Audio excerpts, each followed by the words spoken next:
fracked gas, well pads, and those are a little bit different. So those actually have drill down vertically about a mile, and then they cut across horizontally. And this process uses high volumes of water, sand, and toxic chemicals pumped into the shale formation, and that high pressure makes cracks in the shale that releases the gas. And what comes back out is the natural gas, but also this sort of toxic slurry of heavy metals, salts, radiation, and the chemicals that they use in the fracking process. So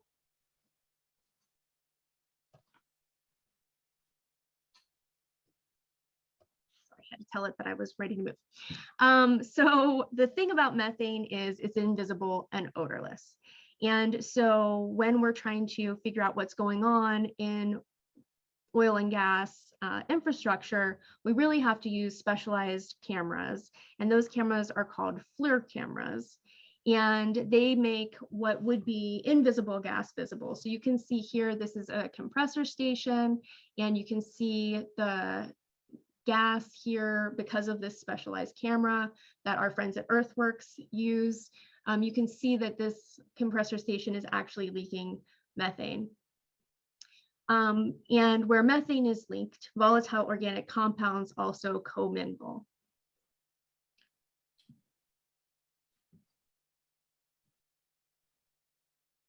So here you can see that in action.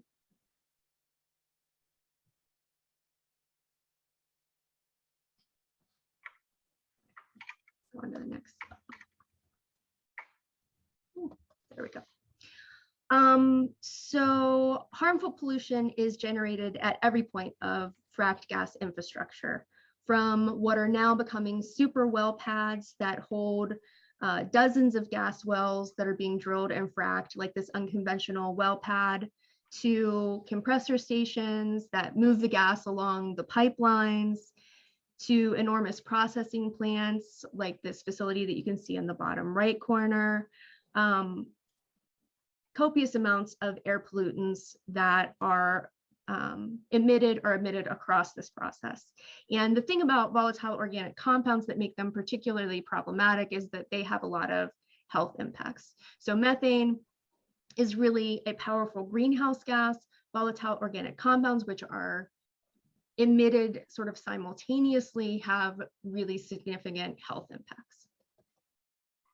So why does this matter? So I saw that you guys are, like me, not so young anymore, right? We're all kind of midstream here at least. And I always say it was interesting when I was a kid, the greenhouse gas that everybody talked about was carbon dioxide, right? We talked about transportation and manufacturing and all of the ways that this greenhouse gas was created. And that's still a huge important part of the conversation.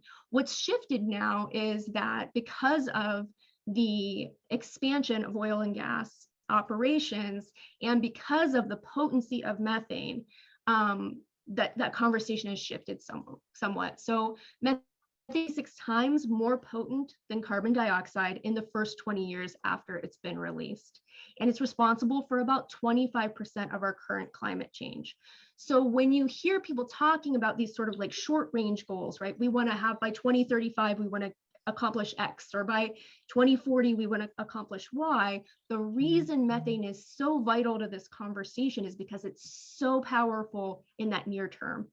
And so that's really what drives this conversation when it comes to climate change.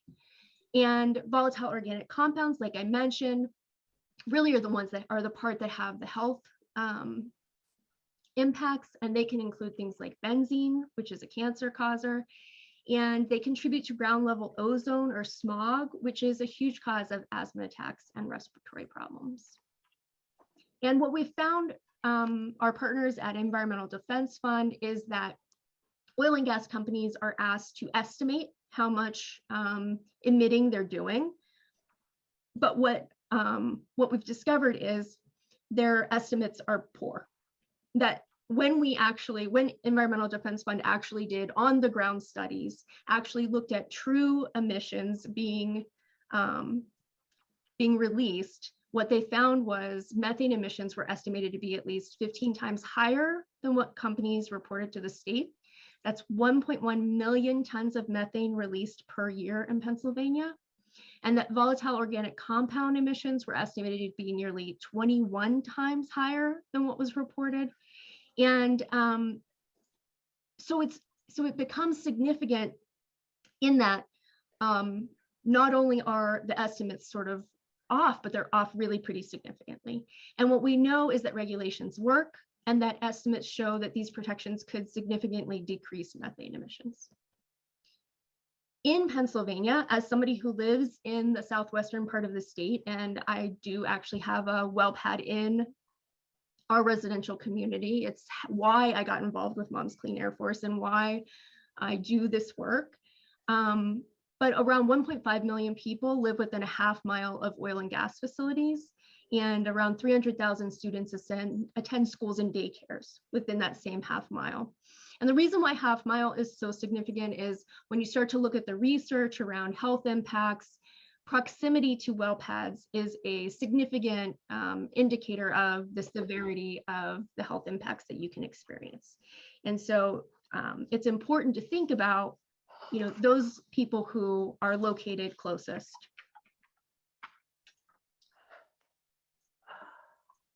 So with so many of Pennsylvania's children and families living, learning, and playing near oil and gas facilities, we really need to protect public health. In this picture, you can see a young girl in Dimock, Pennsylvania. She's playing next to a well pad near her home.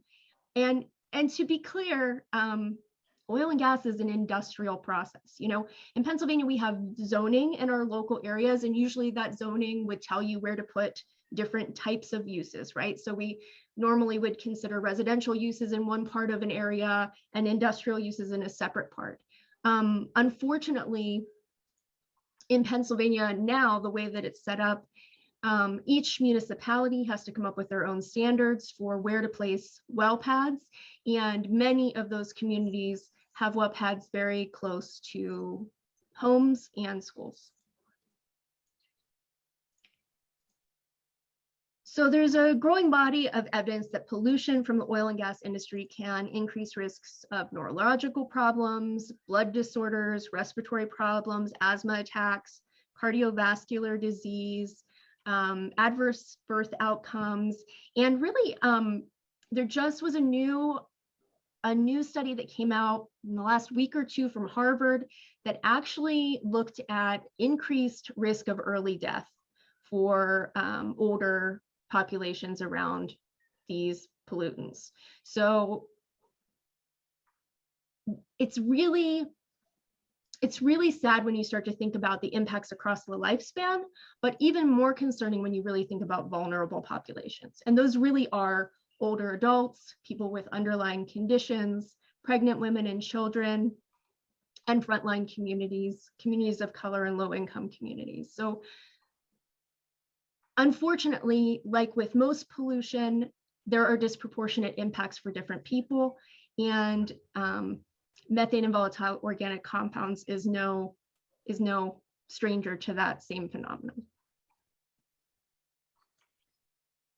I also always like to point out that Pennsylvania really has an outsized responsibility in this conversation. We're the third largest greenhouse gas emitter in the whole country. We rely on local governments to regulate the placement of oil and gas well pads, and that has placed industrial processes in residential areas. I can tell you from personal experience that our well pad in my area is placed in a medium density residential zone, and that's typical. It's not unusual in any way. Allegheny County, which is where Pittsburgh is in the top 2% for cancer rates in the country, likely attributable to high levels of pollution. So it's this cumulative impact conversation. When you start to add all of these things up together, that really paints this picture that I think is very compelling about why we need to act on this issue and why it's really important. And also that statistic about it being 1.1 million tons annually of methane in Pennsylvania that's emitted, and that really is double the climate change impact of tailpipe emissions from all of the cars in Pennsylvania combined. So what does it do to a community when oil and gas comes to town? Well, I can tell you from personal experience about that one too, right? So I've just been working with a neighboring community of ours, West Deer. They have worked really hard to put protections in place to keep their community safe, but you can see the community divide and become very intensely concerned on both sides of the conversation. And those conflicts between neighbors really are some of the saddest to watch. Feelings of powerlessness, that these things can be placed near your home and that you have no control or way to stop it. Stress and anxiety around the health impacts, and concerns about what happens when the economics of the boom and bust cycle of oil and gas comes to fruition again. And so all of these concerns really do impact a community and really can have significant outcomes. You know, the community that I was talking about that I'm working with, they had a hearing on a well pad that was being placed. Those hearings took 9 nights of like 3 hours each night over the course of 4 months. And this community put in blood, sweat, and tears to be able to say that this wasn't right for them and their community, and that they wanted their community leaders to protect them. But that's the kind of investment of time and energy communities are putting in to be able to have this conversation, and it's hard work. It's hard work. So let's talk a little bit about the actual proposed EPA methane rule. So the rule as it's being proposed would look at pollution reductions by 2035 of 41 million tons of methane, that's across the whole US, 12 million tons of volatile organic compounds, and 480,000 tons of hazardous air pollutants. And you can see these two pictures here. The one on the top right is of one of our Moms Clean Air Force kiddos named Valencia.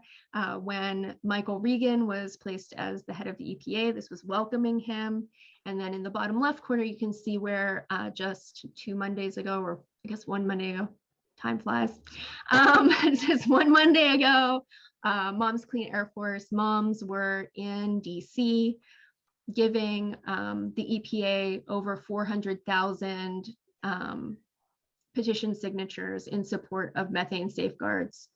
And in a proud moment for Pennsylvania, some of the highest numbers of those signers were from here, and I can attest when we were looking for people to participate in that hearing and to give testimony, we had a lot of interest from our impacted communities who really stepped up and said, you know, these things are really important.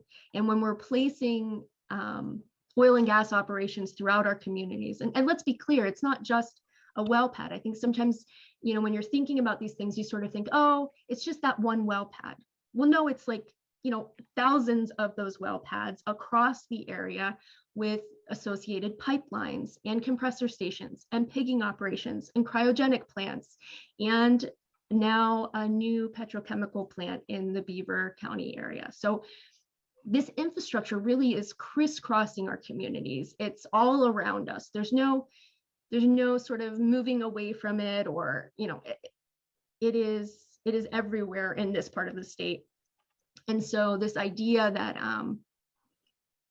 that we should be protecting those of us who are on the front lines, it's personal for me, but it's also, I hope, feels personal to everybody else too.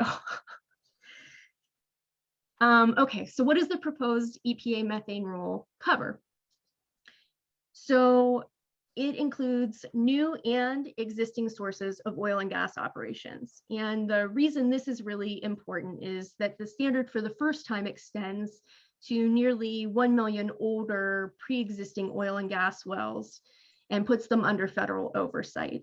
And these existing wells were built or modified after or before 2015, and they account for 93% of the nation's wells and are responsible for a vast majority of the industry's methane problem. So it really is a significant that it's both new and existing sources.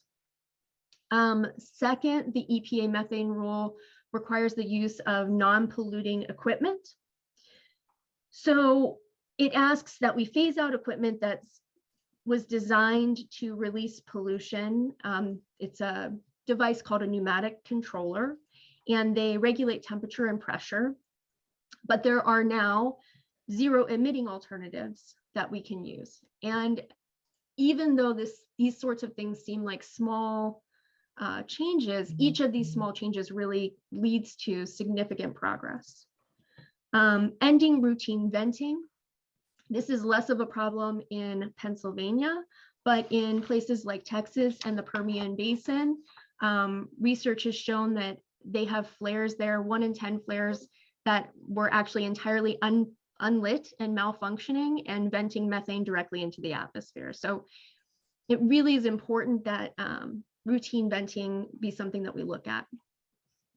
The strengthening of methane pollution monitoring is another important piece, and increasing the focus on community participation. So the EPA is requiring states to identify underserved communities and seek their input in this regulatory process. And they're developing strategies that look to overcome linguistic and cultural barriers and promote sharing information with communities and soliciting input. And the EPA is developing strategies. Oh, yeah, okay, sorry. So what are the gaps in the proposed EPA methane rule? So the gaps that we see that we think are really important are these 4. And what I'll say is, so we had a hearing with testimony on the bulk of the first proposed rule, and that time has closed, but we will have what's called a supplemental rule that we'll be looking for in this spring at some point. We're thinking March or April, we're not sure, but that seems to be the timeline that most people are talking about. And this supplemental rule is exceedingly important because it looks at these sort of pocket areas that have significant impacts inside of states. So regular monitoring at small wells is of particular importance in Pennsylvania. Research shows that hundreds of thousands of small wells generate just a trickle of oil and gas, but are large and disproportionate emitters of methane. So under the current proposal, operators calculate their potential emissions, and if they're below a certain threshold, then they can escape regular leak monitoring. And this is a big problem because super emitters or equipment failures can contribute to an outsized amount of methane pollution. So we really need to include frequent leak detection and repair for small wells in order to protect families from air pollution and climate change.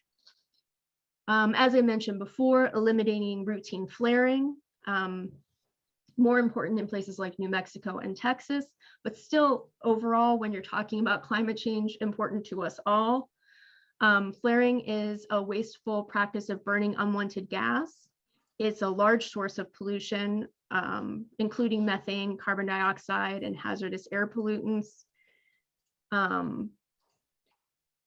And eliminating the practice of routine flaring has been done, which has been done in Colorado and New Mexico's a common sense step that EPA can take.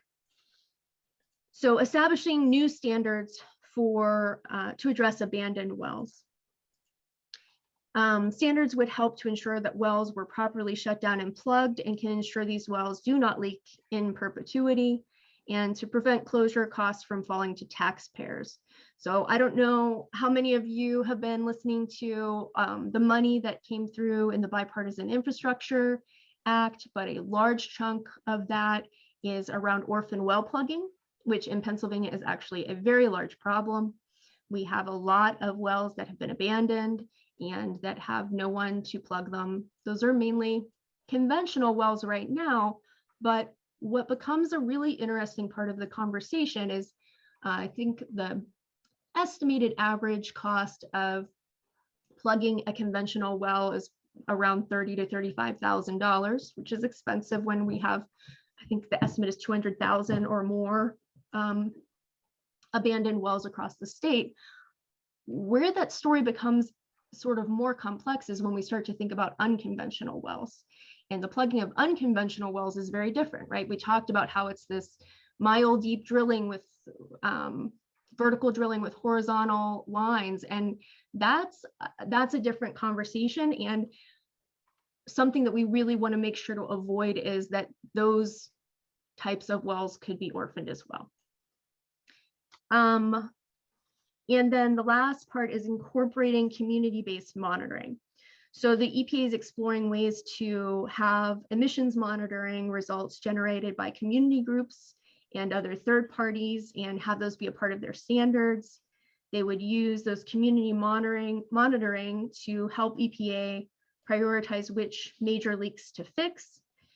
And what we're really pushing for is transparency and accessibility of that emissions data.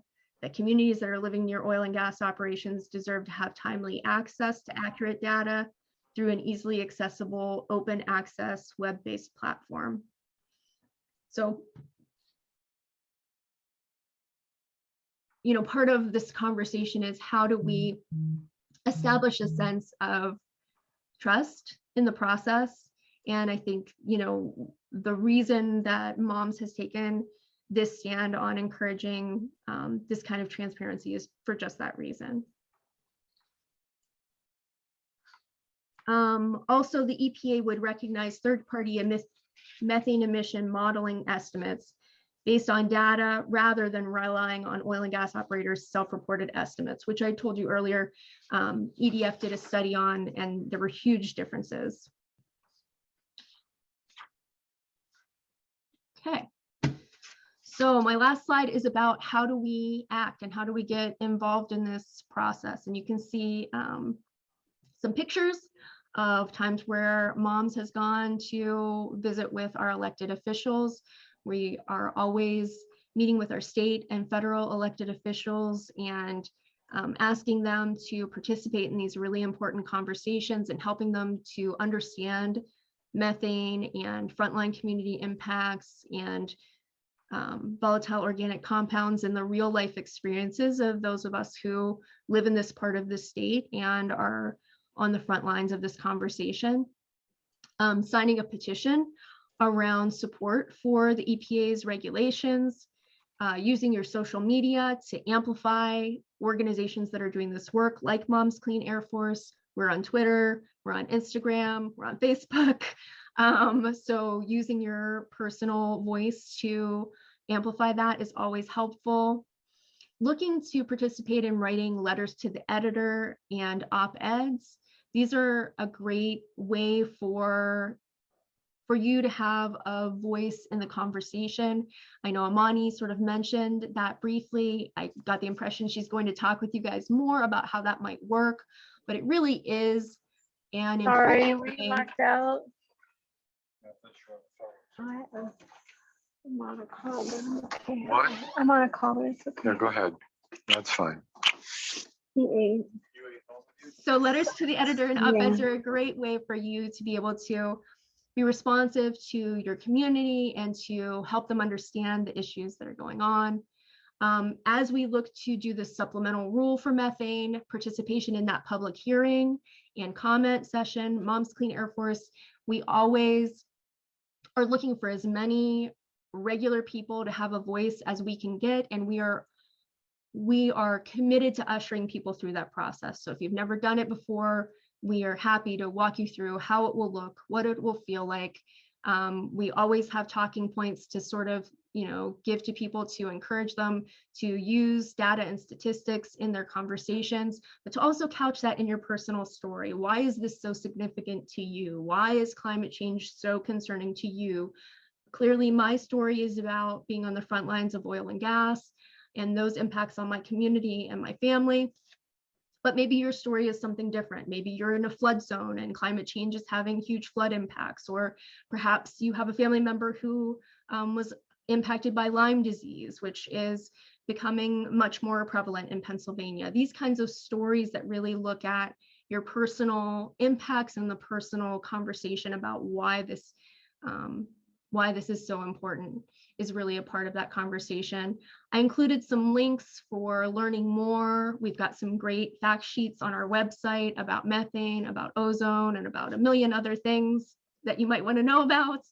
And if there are questions, I'm happy to try to answer anything that people might be interested in, and I'm going to try to stop sharing.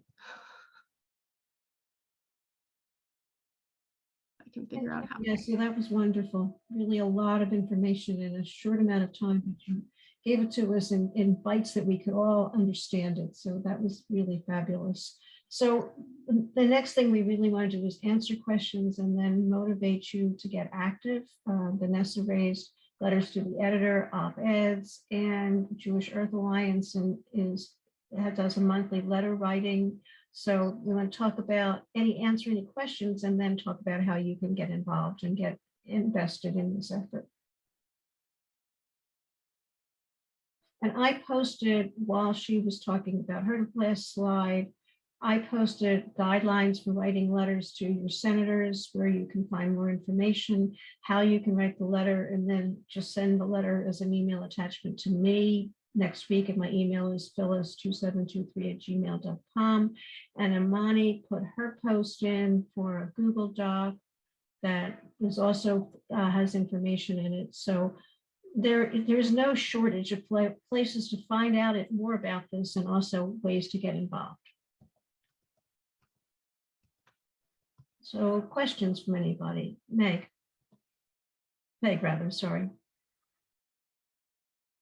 Just a little bit of, maybe tell us a little bit more. I believe that's a picture I couldn't totally see, but I think it was Senator Casey there. Maybe you could tell us a little bit more about his reception. I know I've heard somewhere, and I want to say it was on something to do with a Casey Zoom type thing, just saying how,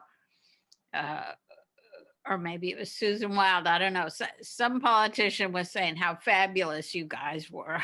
So, tell us about Casey, or maybe your reactions from some of the politicians. Yeah, well, thanks for the kind words. So my work is both at the state and federal level. So we have contact with Senator Casey's office. He's super responsive and very interested in the conversations as they relate to human health. That is a big part of, I'm sure you've seen, he posts a lot about different pieces of that, right? So not just this sort of environmental piece, but I've also seen him doing a lot of posts about like care of ill family members. And so it's really kind of an area that he seems to lean into, and is always one of the people who, well, I guess we should all like pre-COVID, post-COVID our lives, but pre-COVID, Mom's Clean Air Force would go to DC every year and have what we called a play-in. We take our kids and we would just, storm the castle, if you will. No, that falls short. I'm sorry, it's not what we did. We would go have fun in the halls, fun, with small children. And anyway, so Senator Casey was one of the people who always came and interacted with us personally. So I guess when I start to think about people's investment, that sometimes is an indicator to me how important what we're talking about is. And he was always somebody who chose to come and meet with us personally and chose to help us enjoy our stay in the best ways possible, like riding the little subway train underneath the Capitol building with small children, which is like tons of fun. So yeah, so he's great and has always been a great partner. we've worked with a lot of other people in the state. I'd say, most of our representatives are supportive of the need to act on climate. How in the weeds they get on their knowledge and understanding varies greatly. Does that sound? I'll say it like that. Before we take Ed's question, Linda had 2 questions in the chat. If you would like to read them, or do you want me to read them? Let's see. Are there any explosions at wells or refineries? So I don't have statistics on explosions. I would say that more of the explosions that I've heard about are related to pipelines. They tend to be more prone to issues. In our part of the state, we've had a lot of erosion and sedimentation issues around pipelines, and when there's no earth anymore underneath the pipeline, the pressure kind of builds and they break. So that's been more where I've seen that be a problem. So that's that. And are there any refineries built? Oh yeah, you got that. Are there any refineries built on coal mines? Well, I don't know about refineries, but what I can tell you is our well pad and its horizontal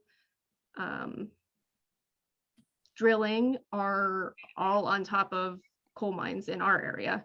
So, I mean, Southwest PA is riddled with old coal mines and old abandoned coal mines, and my area in particular has a large number of those.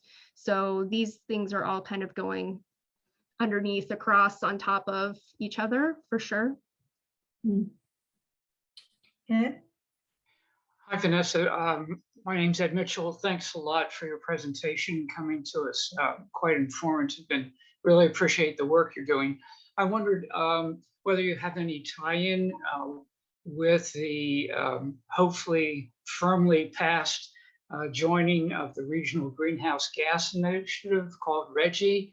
And I wondered, the reason I was asking, wondered if there was a tie-in, perhaps hoping to get some funding from that for closing some of the abandoned wells. So yeah, I am actually working closely on Regional Greenhouse Gas Initiative in Pennsylvania. We have been doing a ton of work around linking to that program and talking about the opportunities that those possible proceeds could have for our state. So I don't want to assume everyone knows exactly what that is. I'll just say it's a way for Pennsylvania to decrease our carbon pollution from fossil fuel fired power plants and to have those decreases continue over time. So it was sort of this ratcheting down of the limits of how much carbon dioxide those plants can emit. And in that process, the state would collect money for those companies who use too much, who overspend their carbon budget, basically. And right now, as it stands with no legislative interventions, those monies go into a clean air fund. There's a lot of speculation about how that money can or can't be used. And so I would just say abandoned wells is one of the things that people have mentioned as a possibility, but I think until the DEP starts to hold a real conversation about how they're going to be able to earmark those funds, we just are referring to them as opportunities.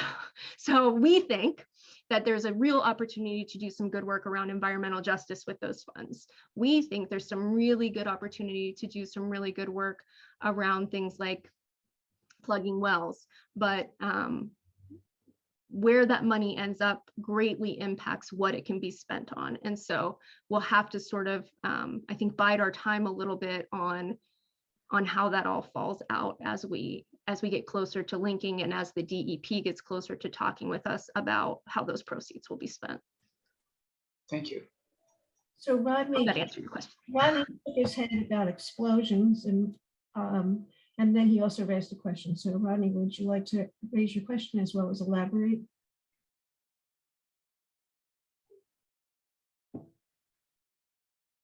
Rodney, please, can you unmute? You raised your hand, and you also were shaking your head about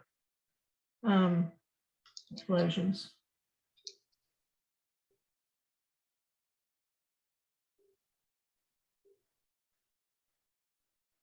Well, Rodney, if you could unmute in a minute, we'll get back to you. We have a couple of questions. Alaska is flaring methane in large quantities. Is it true that this is interfering with the jet stream? That is not one that I have heard personally. So I don't know the answer to that. I can ask. Have you heard anything about Bitcoin mining coming in Pennsylvania in abandoned coal mines?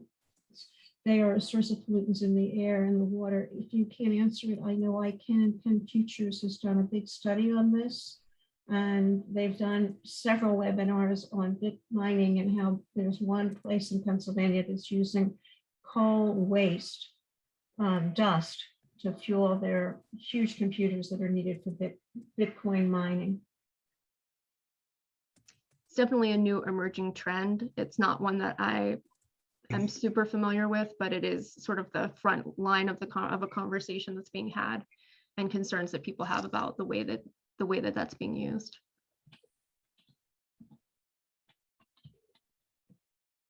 Okay, Rodney, would you like to speak, please?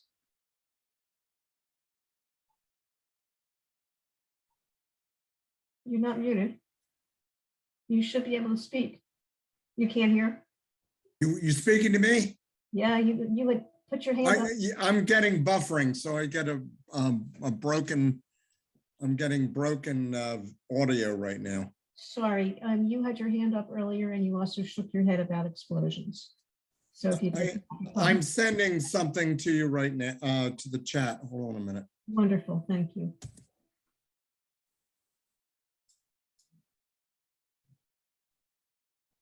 There's a time fee of $50,000 per well, which is offset the environmental impacts and capping orphan wells. And I didn't get to the because you interrupted me. But that only allows caps about 100 wells a year, and there's between 300,000 and 500,000 wells to cap. Yeah, so I've been on multiple calls with Scott Perry, who is the head of the oil and gas department of the DEP. He estimates it's around 200,000. That's his estimate. It's neither here nor there. We don't have the money to cap 200,000 wells, Right. Nor do we have the money to cap 500,000 wells. We are hoping to cap, some wells with the money that's coming in. It is a huge problem.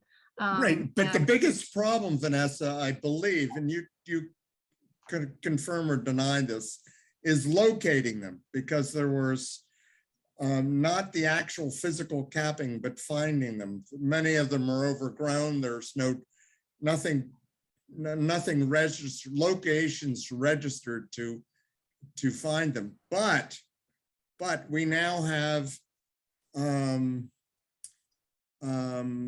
satellites that can locate wells, leaking wells, and they're the ones that, especially the ones that are the greater leakers, right? Yeah, so in the long term, there's some really interesting opportunity when it comes to satellite detection of methane release, for sure. And especially in states like Pennsylvania, where our history of orphaned wells is so deep, right? Like we don't have records of where these things are. We don't have records of who owns them or when they were, we don't have the records to sort of go back and look for them. So it really, at some point, will be a meticulous process of finding them. At this point, the money that we have, we know where enough wells are that we'll be able to use it to plug wells. But yeah, when you're talking about sort of that longer range issue, just the fact that we don't even know where they are will become increasingly problematic. And you're right, the older the well is, they start to have really serious well integrity issues, and that cause a lot more methane migration into the water table and other serious issues like that. And so those oldest wells are some of the most problematic, and you're right, we often don't know where they are. So Yeah, and the concrete that is encasing these pipes only lasts about 80 to 100 years. I mean, the integrity we're running into an incredible potential catastrophe. I mean, the years are running out. I hate to feel gloom and doom. Yes, I'm going to hold hope that we're going to continue this good work, and that I was actually in one of my conversations with the DEP, one of their staffers who has worked with DEP for his entire career. He said, up until this year, we've been capping, I don't know, 10 wells, 100, like very small number of wells each year, because there was just no money for it. And he really referred to this as kind of a turning point in Pennsylvania's history when it comes to plugging wells, because the amount of money that is being put into this through the infrastructure package is just exponentially larger than anything we've been able to do up till now. So I'm going to hold hope that we're going to be able to get this done and make good progress. And hopefully a part of that will definitely be finding more wells and identifying those. But you're right, it is a daunting task, and that is just. You laid it out beautifully, though, Vanessa. You really did. I appreciate it. Thanks. I see two questions from Patricia and then from Peg. I didn't hear that. I said I see two questions. Can I speak now? Please. Okay, I have a fact to pass along to the speaker. A depressing comment and a question. The fact is, maybe she hasn't seen them. I think they're frac tracker maps that they were showing across the Ohio River in Ohio. The wells can now be 4 miles long underground, and they showed parallel ones, one right after another, after another, after another.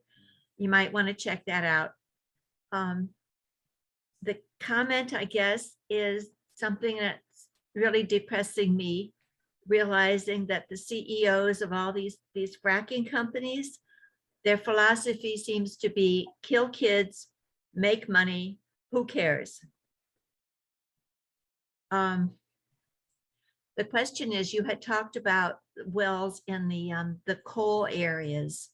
Is there any fear or studies being done about the ground collapsing, especially since you're a parents organization, of around these areas where there's so much that's being dug up underneath?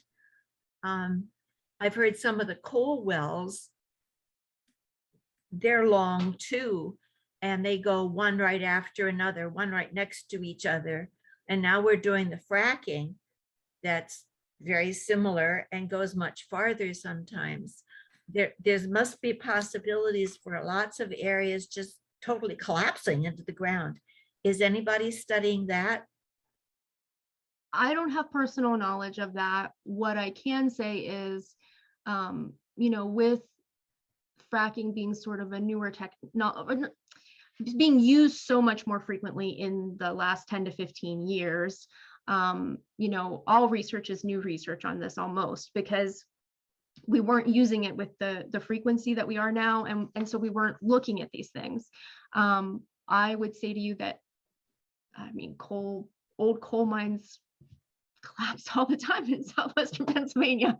It's a thing. So yeah, I think it's a reasonable concern. It's one that I've definitely heard people here talk about, especially because our area is so full of these mines, and because also these mines tend to actually collect water in them as well, which people are really concerned about. Sort of if you're digging through this water-filled old coal mine. What are the impacts there? So I don't know much about the studies that are going on, but I do know that frontline communities are having this conversation and concerned about it. So Is it Yeah, so- possible the earth collapses from the surface down so that hundreds of families are wiped out because the ground just collapses underneath them? Brenda says that pipelines are creating sinkholes in Chester County. I don't know the answer to that. I won't even hazard a guess. And I'm not even hazard a guess on that one. I do not know. I do know that sinkholes are a thing. I do know that these things do collapse. Beyond that, I'm not gonna hazard a guess on that one. I would say I am not. If I'm you hear not anything, now please for that let me know. question. We're running close to the hour mark, and I want to make sure that Peg and Dee get a chance to talk. So Peg first. Yes, I may be operating under older knowledge, Vanessa. And by the way, thank you very much for your wonderful overview of everything. But a while ago, I was hearing that EDF was building its own dang satellite, and I think it was supposed to come in operation in 23, not that far away. Would they be sharing data? I mean, they're going to be, I love the idea that, these countries say, well, maybe I did this, maybe, coming up with these figures. They're going to have facts from that satellite. And I was wondering if they would be helping out with information such as spotting all these wells that no one even maybe knows about or anything, and really showing what's going on. And you all would hopefully be privy to that information. But what do you think that's going to be out there? And that's just about a year away. That is my understanding as well, that the EDF is looking to have a satellite. It is meant to be methane specific. That is a big part of what they're going to be looking at. My understanding is that 2023 is the hoped for timeline. We all know how timelines go, but I think that's the hoped for timeline. I think it's really interesting the types of things we can start to do when we are looking at that. I also had heard some really interesting conversation about NASA doing some work around air pollution with their satellites, which was also super intriguing to me. I think it'll be interesting to see what the real world applications are, right? How good are these satellites? How well are we able to use them? Only time will tell, but it is an interesting next step in how this could work. And it will be interesting to see how accurate they can be in their estimations of what's going on. Yeah, I'm excited about it. It's a piece of hope for the future. There you go. There you go. We're on an interfaith meeting here. We have to have some hope, right? Like we have to keep the hope. So All right. I want to let Dee have the last comment or question before we do some wrap-ups. I just want to address a few of the questions that were asked that I may be able to answer. The first one related to the sinkholes in the coal mines collapsing. I don't know of that, but I do know that these wells are drilled a mile horizontal, vertically before they do the horizontal drilling for 4 miles. And the problem with that is earthquakes. Out in Colorado, where they do extensive fracking, they have had, they have hundreds of earthquakes a year, and they're anticipating that for this area also. As far as the fracking wells, we're capping maybe 10 a year, but that ethane cracker plant in Beaver County will require 1,000 wells per year to feed it. So if you're drilling 1,000 wells per year and you're only capping 10, you can see how futile that effort's going to be. As far as the illness to the children, my nephew was at age 19 died of Ewing sarcoma. He was a student at Canon Macmillan in Washington County.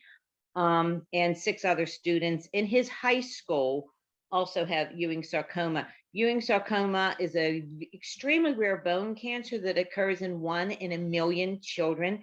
6 kids in his high school have Ewing sarcoma. So the dangers of fracking cannot be underestimated. My son used to drive a truck for the fracking industry, and he hauled frack water until he developed a tumor on his spine at age 26. And he has assured me that you can't believe anything that these oil companies tell you, because they'll get away with anything they can get away with. It's pretty much catch me if you can. So thank you very much, Vanessa. That was very, very informative. So obviously we need to act.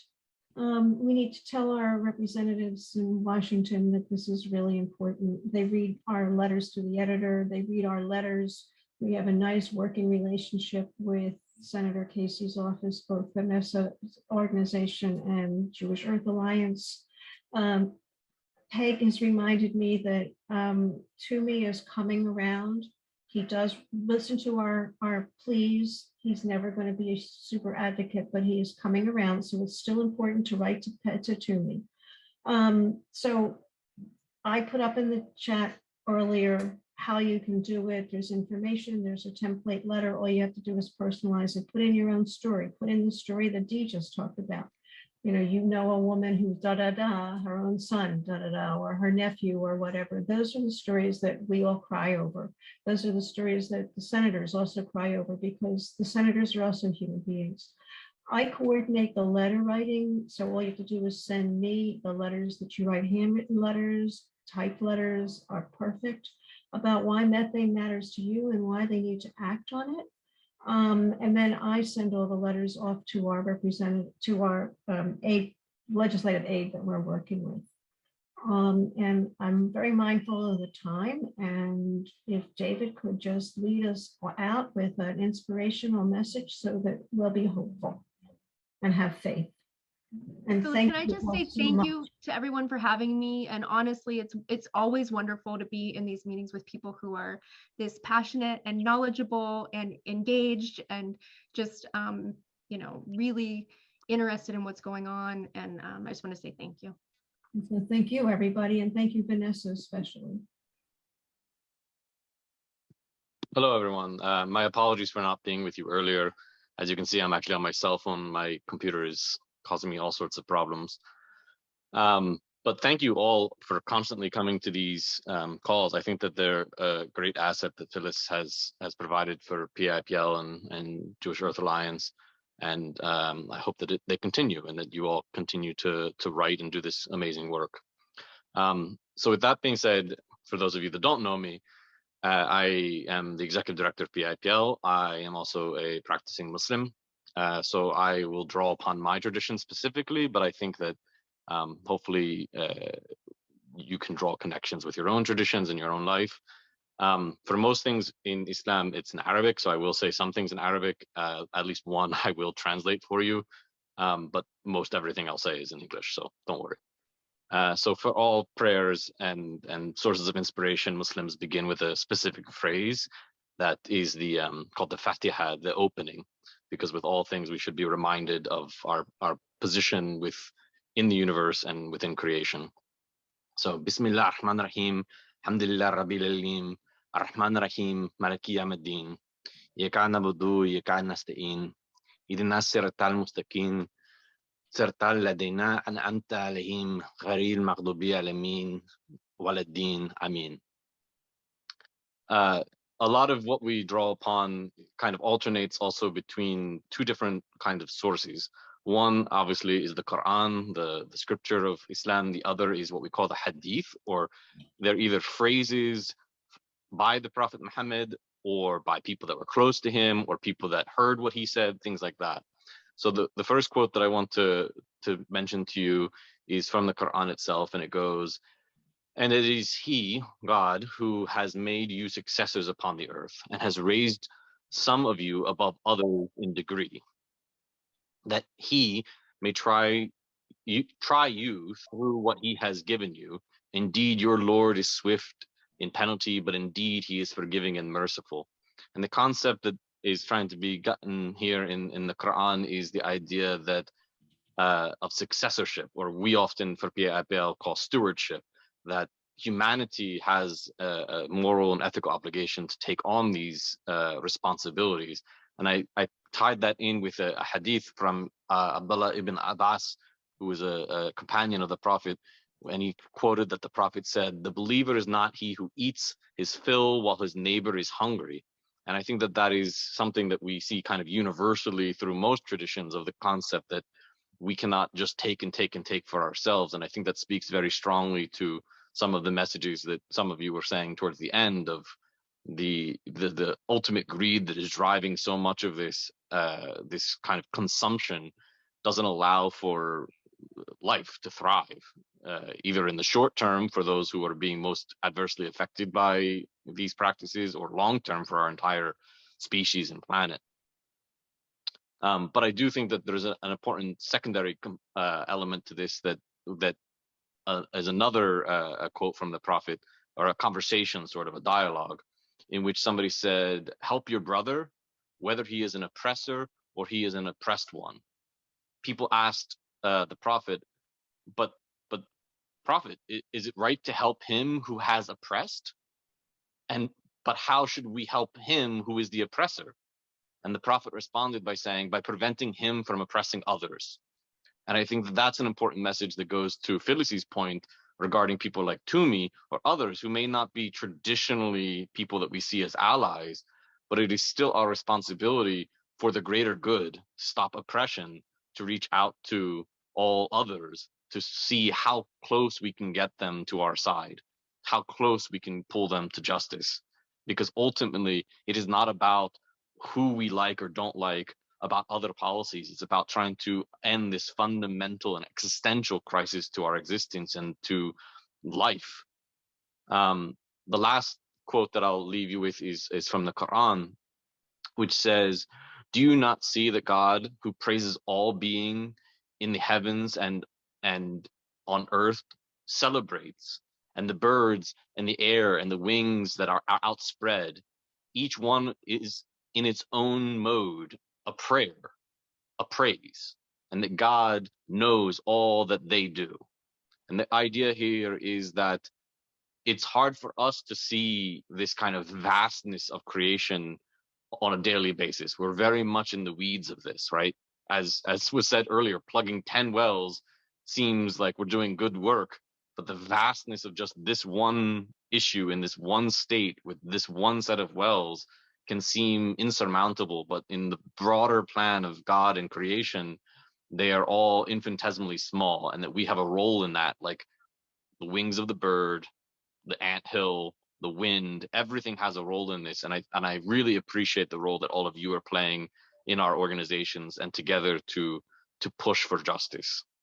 So with that, I thank you one last time, and I really hope to see you at a future meeting and at other PIPL or JEA events. And thank you so much for our speaker tonight. It was very, very wonderful and informative to see how you pulled everything together. So we always record, and thank you to the person who reminded us to record it. I forget who it was, but thank you. And it goes up within a couple of days on the Pennsylvania IPL website and our own YouTube channel, so you can access it. There's a lot of really good stuff in the chat also, which will also be up along with it. And I'm sure Vanessa would be very happy to take questions or comments. Vanessa, do you want to put in the chat your email address, please?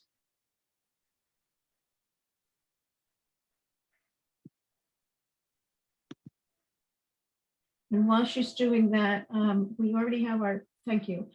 We already have the topic for next month. We're going to be talking about how we can leverage the money coming from the Build Back Better plan that's coming to Pennsylvania and use it to be more environmentally conscious and to do more environmentally good stuff. It's an infrastructure bill, but it can be a green infrastructure bill if we help our decision makers to work on it. So our speaker is from the Union of Concerned Scientists, who will be talking about how to make it so that the money that's coming in can be used for purposes like cleaning up wells and taking it so it can be like a road, but you don't have to necessarily make a road that's the same way that you've had a road, but maybe we want to make the road with a bicycle path on it, or whatever. So we're really going to be looking at how we can help decision makers at all levels. And a lot of this, there's money for cities, municipalities across the state to use that money for good for the environment and for climate change.